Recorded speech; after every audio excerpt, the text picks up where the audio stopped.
ఎవరి రామ్మోహన్? రామ్మోహన్కి పగడాల ప్రవీణ్ గారికి ఉన్నటువంటి సంబంధం ఏంటి? ఆయన బంధువా, లేక విశ్వాస, లేక మరి ఏదైనా? ప్రభు నామమున అందరికీ వందనాలు తెలియజేస్తున్నాను. పగడాల ప్రవీణ్ గారి యొక్క అనుమానాస్పదమైన మృతిలో చాలా విషయాలు లోతుగా అధ్యయనం చేయాలని నేను తెలియజేస్తున్నాను. ఎందుకు అనంటే, రామ్మోహన్ అనేటువంటి ఆ పేరు చాలా తరచుగా ఎస్పీ గారు కానీ అందరూ మాట్లాడుతున్నారు. అసలు ఈ రామ్మోహన్ ఎవరు? ఈ పగడాల ప్రవీణ్ గారు ఎందుకు రాజమండ్రి వస్తున్నారు? ఆ ప్రయాణంలో జరిగినటువంటి సందర్భాలు ఏమైనా ఆయనను హత్యకు గురి చేశాయా అనేటువంటి అనేకమైన అనుమానాలకు నేను ఈ సమయమందు నివృత్తి చేయాలనుకుంటున్నాను. 24వ తేదీ మధ్యాహ్నం 12 గంటలకి పగడాల ప్రవీణ్ గారు ఇంటి దగ్గర నుంచి బయలుదేరారు హైదరాబాద్ నుండి రాజమండ్రికి. అయితే ఆ ఉదయకాలమే రామ్మోహన్ గారు ఫోన్ చేయడం, మరి ఇలా ప్రయాణము ఉన్నదన్న విషయాన్ని చెప్పడం జరిగినటువంటి విషయమే. అయితే ఆ తర్వాత రామ్మోహన్ గారు ఆయన రాజమండ్రిలో ఉండేటువంటి దైవ సేవకులు, చాలామంది ఒక బంధువు అంటున్నారు, లేక ఫ్రెండ్ అంటున్నారు. ఏదేమైనప్పటికీ ఆయన ఒక దైవ సేవకుడు. ప్రవీణ్ గారిని గత 13 సంవత్సరాలుగా ఫాలో అవుతున్నటువంటి వ్యక్తి, ప్రవీణ్ గారి యొక్క పరిచర్యలో బలముగా ఉన్నటువంటి వ్యక్తి. ఈయన తెలంగాణకు చెందినటువంటి వ్యక్తి రామ్మోహన్ గారు. వారు దేవుని యొక్క పిలుపు మేరకు రాజమండ్రి పరిసర ప్రాంతాలలో దేవుని సువార్త పరిచర్య చేయడానికి వచ్చేశారు. ఈ యొక్క పరిచర్యలో ముఖ్యంగా రావులపాలెంలో డిటిఎస్ అనగా డిసైపుల్స్ ట్రైనింగ్ స్కూల్ అనేటువంటిది ఒకటి ఉంది. దానికి ప్రధానంగా బ్రదర్ పగడాల ప్రవీణ్ గారు నడిపించేటువంటి స్థితి కలిగి ఉన్నారు. ఆయా రాష్ట్రాల నుంచి వచ్చినటువంటి స్టూడెంట్స్ అందులో చదువుకుంటారు. ఆయన హైదరాబాద్ నుంచి రాజమండ్రి నుంచి ఈ మంగళ బుధవారాలలో ఇక్కడ వారికి క్లాసులు చెప్పడానికి రావడం అనేటువంటిది ఏర్పాటు చేసుకున్న ప్రయాణం. అయితే ఎప్పుడు ప్రయాణం చేసినా తరచుగా వచ్చేటువంటి వారికి ఫోన్ చేసి పలానా చోట వరకు వచ్చాను, ఇక్కడ ఉన్నాను అని ఎప్పటికప్పుడు ఆయన ఇన్ఫర్మేషన్ ఇస్తూ ఉంటారు. ఎందుకంటే ఆయనకి థ్రెట్ ఉందనేటువంటి ఒక ఆలోచన ఉంది కనుక ఆయన వాట్ అబౌట్స్ ఎప్పుడు కూడా తన యొక్క మరి అంతరంగికులకు తెలియజేసేటువంటి వారు. అటువంటి అంతరంగికుడు ఈ రామ్మోహన్ గారు. ఆయన నాకు పరిచయస్తులు, చక్కని సేవాభావం కలిగినటువంటి ఆయన. అయితే 12 గంటలకు బయలుదేరేటువంటి ప్రవీణ్ గారు హైదరాబాద్ నుండి విజయవాడలో 9:30 వరకు ఆయన ఎవరి ఫోన్స్ ఆయన తీసుకోలేదనేది, ఈ లోపుగానే తన భార్య శ్రీమతి జెసికా వారు రామ్మోహన్ గారికి ఫోన్ చేసి, అన్నా ఏంటి ఫోను లిఫ్ట్ చేయట్లేదు, మీకేమైనా చేశారా, రాజమండ్రి వస్తున్నారు కదా అంటే, లేదమ్మా నాకు చేయలేదు, నా ఫోన్ ఎత్తట్లేదు అని ఆయన చెప్పడం. ఇది సాయంకాల సమయంలో జరిగినటువంటి సంభాషణ. అంటే హైదరాబాద్ నుండి విజయవాడ రావడానికి ఇంచుమించుగా బైక్ 5:30 గంటల సమయం పడుతుంది. చాలా ఎక్కువ అనుకుంటే ఇంచుమించుగా 277 కిలోమీటర్ల పైగా ఉన్నటువంటి ప్రయాణం. అయితే ఈ ప్రయాణం 5:30 అయిన తర్వాత ఫోన్ చేసినా లిఫ్ట్ చేయకపోవడం, దాన్ని బట్టి కంగారు పడినటువంటి విషయం వాస్తవం. అయితే ఇంచుమించుగా రామ్మోహన్ గారు నాతో మాట్లాడుతున్నప్పుడు, ఆయన మరి పోస్ట్ మార్టం అయిన తర్వాత హైదరాబాద్ వెళ్తున్నప్పుడు నాతో మాట్లాడినప్పుడు సందర్భంలో ఆయన చెప్పింది, 9:30కి మరి ప్రవీణ్ గారు సోమవారం రాత్రి ఫోన్ చేశారు ఇంటికి. చేసి నేను విజయవాడలో ఉన్నాను అని పెట్టేశారట. మరి ఇంకా వాట్ అబౌట్స్ ఏమీ ఇంకా ఆయన మాట్లాడలేదు అనేటువంటిది ఆయన చెప్పినటువంటి మాట.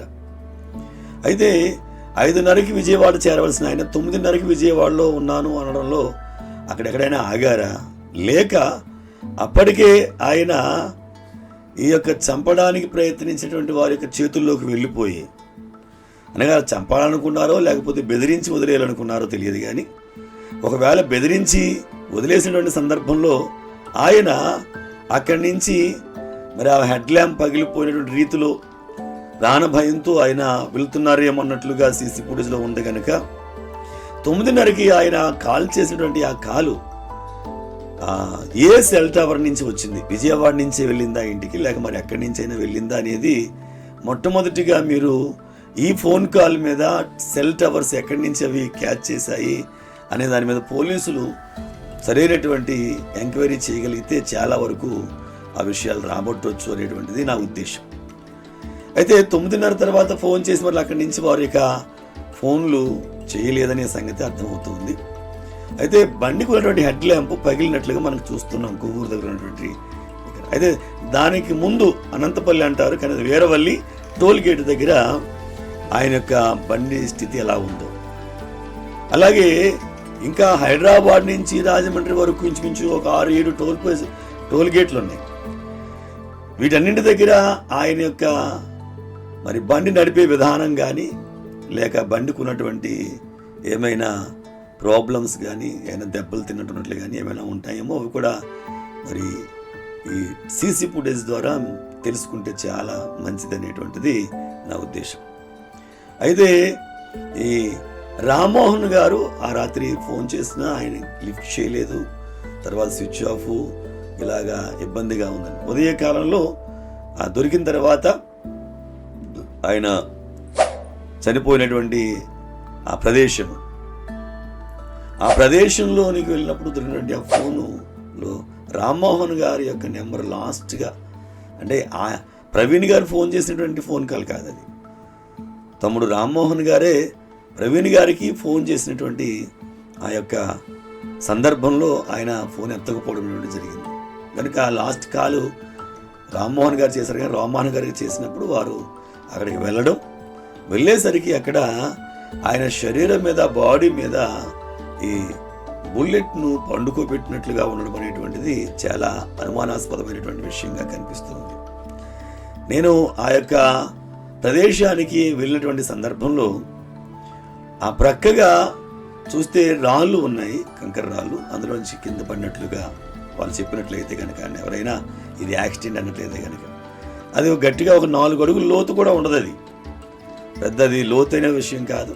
అయితే బండి వెళ్ళిన తర్వాత ఎప్పుడైనా సరే బండి ఒక చోట మనిషి ఒక చోట ఉన్నటువంటిది సహజమైంది, కానీ మనిషి మీద బండి పడడం అనేటువంటిది ఇది అనుమానాస్పదమైన విషయంగా మనం గుర్తించాలి. ముఖ్యంగా ఎవరైనా ఎడమవైపు కాలు అనుకుంటారు, లేకపోతే ఎడమవైపు పడిపోతారు. ఆ తర్వాత బండి ఆయన మీద పడింది అని అనుకుందాం. అలా అనుకుంటే ఆయన మీదకి బండి పడితే సైలెన్సరు కుడివైపున ఉంది, కుడివైపున సైలెన్సర్ ఉంటుంది కనుక ఆ బండికి ఆయన మీద బండి పడితే కనుక ఖచ్చితంగా సైలెన్సర్ ఆయన మీద ఉండకూడదు, సైలెన్సర్ పైకి రావాలి. కానీ సైలెన్సర్ ఆయన బాడీ మీద ఉందనంటే కనుక అంత ఖచ్చితంగా యాక్యురేట్గా అక్కడికి అది ఎలా వెళ్ళగలిగిందనంటే కనుక కొంతమంది మనుషులు ఉంటేనే కానీ అది జరిగే విషయం కాదు. ఆయన మీద పెట్టడం అనేటువంటిది, అక్కడ కళ్ళజోడు మడత పెట్టి ఉండడం, ఆయనకున్న మాస్క్ అలా పక్కన తీసి ఉండడం అనేటువంటిది, ముఖం మీద అంటే నిజంగానే ముఖానికి ఆ గాయాలు అయితే ఆ గాయాలు అయినటువంటి ఆ సందర్భంలో ఖచ్చితంగా ఈ మాస్క్కి రక్తం అంటాలి. కానీ ఎవరు మాస్క్ తీసుకుంటారు, లేకపోతే అది నిజంగానే యాక్సిడెంట్ అయితే మాస్క్ తీసుకున్నప్పుడు జరిగే యాక్సిడెంట్ కాదు అది. ఈ విషయాన్ని ఆలోచిస్తే ఆయన్ని ఉద్దేశపూర్వకంగానే దీన్ని ఇలాగా చేశారేమో అనేటువంటిది చాలా అనుమానాస్పదంగా ఉంది. నేను ముఖ్యంగా పోలీసు వారికి విజ్ఞప్తి చేసేది ఏంటి అని అంటే, హైదరాబాద్ నుండి ఈయన వెనక ఏమైనా కార్లు ఫాలో అవుతూ వచ్చాయా, బళ్ళు ఏమైనా ఫాలో అవుతూ వచ్చాయా, ముఖ్యంగా విజయవాడ వచ్చేసరికి 9:30 అయింది అని అన్నారనంటే ఆ మిగతా 4.5 గంటలు 5:30 నుంచి 6:30, 7:30, 8:30, 4.5 అవర్స్ మధ్య ఆ కాలం ఏమైంది? నిజానికి చెప్పాలంటే 9 గంటలకల్లా ఆయన రాజమండ్రి చేరుకుపోవాలి లోపే, కానీ ఇంకా చేరలేదనంటే మధ్యలో ఎక్కడెక్కడ ఆగాడు ఆయన, లేకపోతే ఎవరైనా ఆపారా, లేక ఆయన్ని బెదిరించి వదిలేసి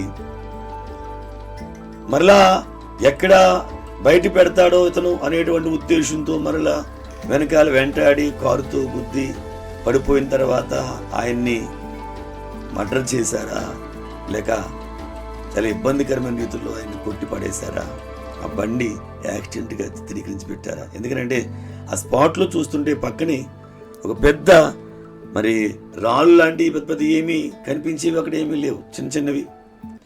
ఒక మనిషి పడిపోతే ఎంత స్పీడ్లో వెళ్ళినా అటు ఇటు పడినా పెద్ద ఇబ్బందికరంగా అక్కడ ఉన్నటువంటి పరిస్థితి కాదు. అక్కడ చెక్కల మీద రక్తం ఉందని కొన్ని ఎవిడెన్సెస్ దొరికాయి అని చెప్పేసి నేను అంటూ ఉన్నారు.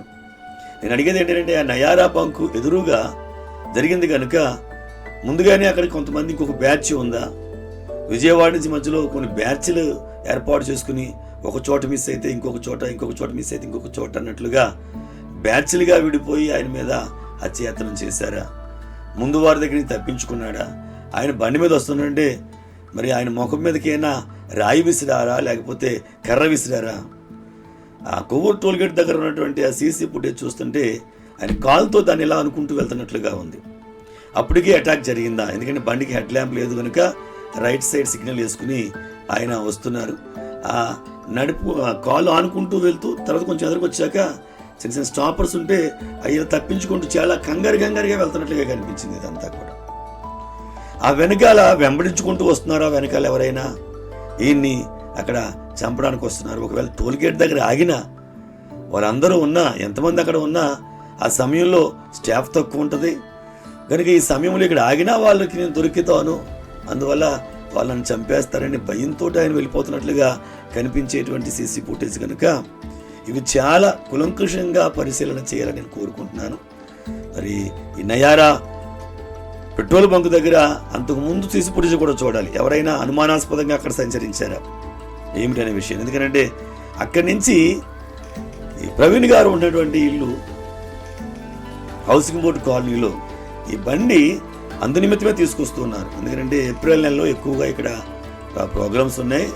రాజమండ్రి పరిసర ప్రాంతాలకు వచ్చినప్పుడు ఇక్కడ ఉండడానికి తిరగడానికి బాగుంటుంది అనే ఉద్దేశంతో ఆయన బండి వేసుకురావడం జరిగింది. ఎందుకంటే ఆయన 4 కార్ల వరకు ఉన్నాయని సమాచారం. ఆయన చిన్న వ్యక్తి ఏమీ కాదు, 2 సాఫ్ట్వేర్ కంపెనీస్ ఉన్నాయి. ఆయన అనేక మందికి సహకారిగా ఉన్నాడు, ఆయన ఉపకారిగా ఉన్నాడు. ఆయన చేసే పరిచర్య ఎవరికి మరి పైకి కనిపించేటువంటి ఆ డిబేట్స్లో కూర్చుంటున్నారు లేకపోతే ప్రసంగాలకు వెళ్తున్నారు అనేది తెలుసు, కానీ ఆయన యొక్క సేవా పరిచర్య చాలా విస్తృతంగా ఉంది.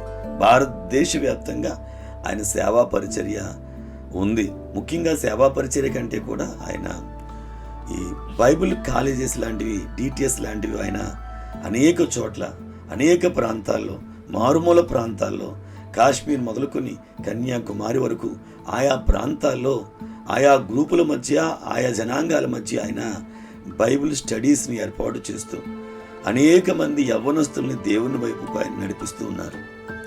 ఇవన్నీ తెలిసినటువంటి వారు ఈయన దగ్గర ఉన్నటువంటి విస్తారమైనటువంటి అపారమైనటువంటి మరి అనేక గ్రంథాల సారాంశమంతా వడపోసాడు కనుక అన్ని గ్రంథాల్లో ఉన్నటువంటి తప్పులు ఏమున్నాయో ఆ తప్పులన్నీ బయట పెడుతున్నాడు కనుక క్రీస్తు యొక్క బైబిలు గ్రంథంలో ఉన్నటువంటి విషయాలలో ఉన్నటువంటివి అన్నింటికీ ఆధారము ఇదే, ముందు మిగతావన్నీ కాఫీ. ఇలా ఆయన చేసేటువంటి ప్రబోధాలు నచ్చనటువంటి వారు ఎవరైనా, లేక ఏ మతస్థులైనా కావచ్చు, ఎవరైనా కావచ్చు, ఆయన మీద ఏ విధంగా అటాక్ చేశారు నాకు అనిపిస్తూ ఉంది. బయటికి కనిపించేటువంటి చెప్పేటువంటి ప్రగాలు పలికేటువంటి వాళ్ళందరూ దీనిలో ఇన్వాల్వ్ అయ్యారా లేదనేది ఒక కోణంలో మీరు పరిశీలించాలని అనుకుంటే అదొక పరిశీలన చేయాలి. రెండవది, కొంతమంది పైకి కనిపించరు, లోపల వీటి మీద రగిలిపోతూ ఉండేటువంటి వాళ్ళు ఉంటారు. అలాంటి వారిని కూడా గుర్తించాలి. వారు పైకి కనిపించరు, ఇలాంటి సమయంలో వచ్చి ఇలా మట్టి పెట్టేసి వెళ్ళిపోయేటువంటి పరిస్థితులు కూడా ఉంటాయి. కనుక నేను చెప్పే మాట ఏమిటంటే చాలా కులంకషంగా ఈ విషయాన్ని పోలీసు వారు పరిశీలన చెయ్యాలని నేను కోరుకుంటున్నాను. ముఖ్యంగా మరి రామ్మోహన్ సహోదరులు చెప్పిన మాట ప్రకారంగా ఆయన ఉండే ఈ మంగళ బుధవారాల్లో ఆయన మా దగ్గరికి తీసుకొచ్చి మరి మా కుటుంబానికి మా అన్నయ్య వాళ్ళకి ఉన్న పరిచయాన్ని బట్టి ఈ సేవా పరిచయలు ఇంకా కొంచెం ముందుకు ఎలా వెళ్తే బాగుంటుంది అనే విషయాలు మాట్లాడదామని చాలా ఆలోచనలతో ఉన్నానని రామ్మోహన్ గారు నాతో చెప్పి చాలా బాధపడ్డారు. కనుక ఈ సందర్భంలో నిజంగా ఒక మంచి దైవజనుని కోల్పోయాం, ఒక మంచి దైవజనుని సహవాసాన్ని కోల్పోయాం. అయితే ఇలాంటి నాలెడ్జ్ కలిగినటువంటి వాళ్ళు ఇంకా అనేక మంది రావాలి. ఈ రోజున ఆయన చనిపోవడం ద్వారా యావత్ ప్రపంచం ఆయన ఏంటని నాకు చాలామంది ఫ్రెండ్స్ ఫోన్లు చేసి ఏంటి ఆయన అంత పెద్దవాడు అని అంటే, నేను అందరికీ చెబుతున్నాను, ఆయనలో ఉన్నటువంటి జ్ఞాన సముపార్జన ఎంత గొప్పదో అనేటువంటి విషయాన్ని నేను చెబుతూ ఉన్నాను. ఎందుకంటే అలాంటి వారు ఉండడం చాలా అరుదు. అయితే ఈ రోజున నేను చెప్పేది ఏంటంటే, ప్రవీణ్ గారిని ఒక ఆదర్శంగా తీసుకుని అందరం కూడా అన్ని గ్రంథాల సారాంశాన్ని తెలుసుకోవాలి. సమస్తమును పరీక్షించమని చెప్పాడు దేవుడు, మిగిలిన దాన్ని చేపట్టమని చెప్పాడు. కనుక ఈ యొక్క భయంకరమైనటువంటి రోజుల్లో ఉన్నటువంటి మనం మరింత బలంగా ఆయన యొక్క సువార్తను చేయడానికి నడుం కట్టుకుని ముందుకు వెళదాం. దేవదేవుని యొక్క రాజ్యవ్యాప్తికై పాటుపడదాము. కానీ పోలీసు వారు మాత్రం ఈ విషయంలో నిష్పక్షపాతంగా మరి దీని మీద ఎంక్వైరీ చేయాలని నేను కోరుకుంటూ ఉన్నాను. నేను అరణ్య క్రిస్టియన్ కౌన్సిల్కి జనరల్ సెక్రటరీగా చాలా సంవత్సరాలు చేశాను. అలాగే ఇప్పుడు కూడా ఏఐసిసిలో క్రియాశీలకంగానే ఉన్నాను. అయితే బైబిల్ మిషన్లో మరి ప్రప్రథమ పరిపాలనాధికారిగా నేను పనిచేసి, గవర్నింగ్ బాడీగా పనిచేసి మా యొక్క సేవా పరిచర్యను నేను విస్తరించుకుంటూ వెళుతున్నటువంటి సమయంలో ప్రవీణ్ గారు మా యొక్క సేవా పరిచర్యకు వారు కూడా కొన్ని ఆలోచనలతో కలిసి వెళదాము అనేటువంటి రామ్మోహన్ గారి యొక్క మాటలకు ఆయన కూడా ఇష్టపడి మన దగ్గరికే వస్తున్నారని చెప్పినటువంటి ఆ మాట నన్ను కలిచివేసింది. అయితే అది ముందుకు వెళ్ళడానికి నేను ఖచ్చితంగా సహకరిస్తాను. రామ్మోహన్ గారు ప్రియ తమ్ముడు మరి చాలా చాలా వేదనతో ఉన్నారు. ఎందుకంటే ఆయన వారితో ఉన్నటువంటి సాంగత్యం ఇప్పటిది కాదు, 13-14 సంవత్సరాల క్రితం నుంచి వారు ఈ యొక్క సహవాసంలో వెళ్తున్నారు. అయితే ఈ సమయంలో మరి విడువబడిన కుటుంబము కూడా దేవుని సేవ కోసం మేము ఆయన వదిలినటువంటి సేవను చేస్తాము అనేటువంటి ఆ మాట చెప్పడాన్ని బట్టి చాలా మరి గొప్ప నిరీక్షణ, గొప్ప విశ్వాస వీరురాలుగా, యోధురాలుగా ఆ కుమార్తె కనిపించింది, కుటుంబం కనిపించింది. చాలా మరి ఆ కుటుంబాన్ని ఆదరించాలి. ఎందుకంటే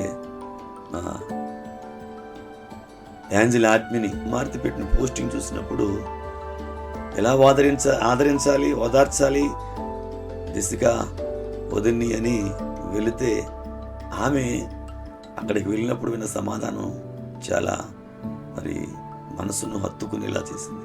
ఒకటే మాట, ఆయన వచ్చిన పని దేవుడు పూర్తి చేశారు, ఆయన పిలిచారు, వెళ్ళిపోయాడు ఆయన.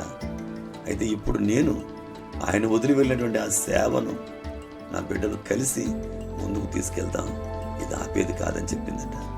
ఇంత గొప్ప అద్భుతమైనటువంటి పరిణితి చెందినటువంటి ఈ మాటలు కేవలం క్రైస్తవ విశ్వాస జీవితంలో మాత్రం దొరుకుతాయి.